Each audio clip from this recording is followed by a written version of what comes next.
¿Por qué tiembla?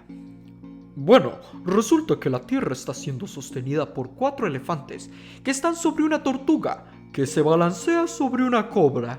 Cuando alguno de estos animales se mueve, sentimos un temblor. Yo creo que cuando el dios Poseidón se enoja, hace que la tierra tiemble. Yo había escuchado que hay personas viviendo en el centro de la Tierra y la agitan para asegurarse que todavía hay personas viviendo en la superficie. Por eso cuando gritamos ¡vivos, vivos!, los temblores se detienen. Existen cientos de leyendas sobre el origen de los temblores.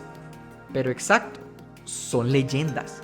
Los filósofos griegos fueron los primeros en dejar de lado estas explicaciones míticas y buscar causas naturales de los temblores. Por ejemplo, Aristóteles explicó que el viento dentro de la Tierra era el causante de los terremotos. Las explicaciones aún se alejaban de lo que conocemos hoy, pero fueron el primer paso para comprender científicamente este fenómeno natural. La causa de los sismos aún se desconocía. Algunos trataron de atribuirlo a fenómenos eléctricos y reacciones químicas. No fue hasta 1761 que John Michell explicó que los terremotos eran ondas creadas por movimientos de masas de rocas por debajo de la superficie de la Tierra. De ahí en adelante, la explicación de la causa de los sismos se comenzó a perfeccionar. En 1912, Alfred Wegener propuso la teoría de la deriva continental, que explica que originalmente los continentes no estaban separados, sino que se unían en un supercontinente que llamó Pangea. Por tanto, los continentes se mueven. Luego, en 1921, Alexander Dutoit sugirió que las montañas se forman por la colisión de continentes. 9 años después, Harry Hess atribuyó el movimiento de los continentes a corrientes de convección en el manto, la capa líquida debajo de la corteza terrestre. Si bien la causa de los sismos fue uno de sus principales temas de estudio, también habían intereses por diseñar instrumentos que permitieran determinar su magnitud y su origen. El primer registro de un instrumento de este tipo fue en 132 DC. Shang Heng creó el primer semiscopio, que permitió determinar la dirección de origen de los sismos. Casi 2000 años después, en 1841, Luigi Palmieri inventó el primer sismógrafo, que registraba sobre una hoja de papel las vibraciones causadas por sismos y su tiempo de duración. 40 años después, 1880, se creó la Sociedad Sismológica de Japón, donde el diseño del sismógrafo se perfeccionó, registrando terremotos que ocurrían a miles de kilómetros de distancia. Los sismógrafos registraban líneas sobre un papel, pero aún quedaba la tarea de asignar una magnitud a estos movimientos de la Tierra. Se debía diseñar una escala que permitiera diferenciar un pequeño temblor de un gran terremoto. Las dos escalas más conocidas que se utilizan son la de Mercalli y la de Richter. Primero, Giuseppe Mercalli, en 1902, creó una escala del 1 al 12, basada en la percepción de los seres humanos que se encontraban en el lugar del sismo.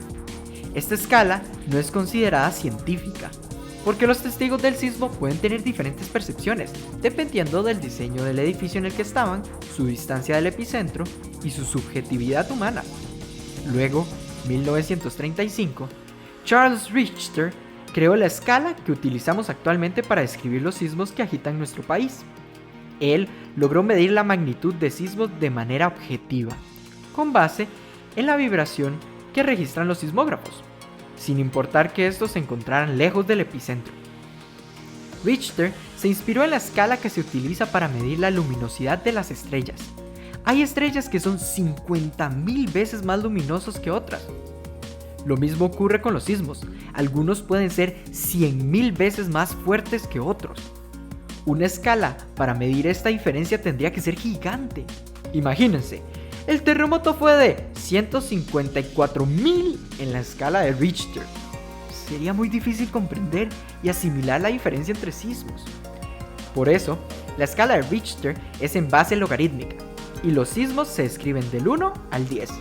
Así nos es más fácil comprender y recordar que un temblor de 3 es relativamente suave y uno 9 es devastador. Entre cada número entero de la escala de Richter hay 10 veces más magnitud o fuerza del sismo. Por ejemplo, Un terremoto 9 es 1.000.000 de veces más fuerte que 1.3. Ahora, los estudios más recientes de sismos han descubierto que la pandemia actual ha tenido un efecto positivo en la sismología. El ruido sísmico o las vibraciones en la Tierra causadas por la actividad humana han disminuido hasta 1/3. Esto ha permitido que se detecten terremotos más pequeños y a largas distancias de los sismógrafos. Este es un tema que nos interesa a todos, porque ya sea que le tenés miedo o no a estos eventos naturales, vivimos en un país en donde son bastante frecuentes, y esa es la razón por la cual es muy importante que conozcamos todas las medidas de seguridad necesarias para los lugares en donde trabajamos, vivimos, estudiamos o que frecuentamos. Al final, esto es para protegernos a nosotros y a las personas que nos rodean. Así que infórmate antes de que las placas tectónicas te vuelvan a sacudir el suelo.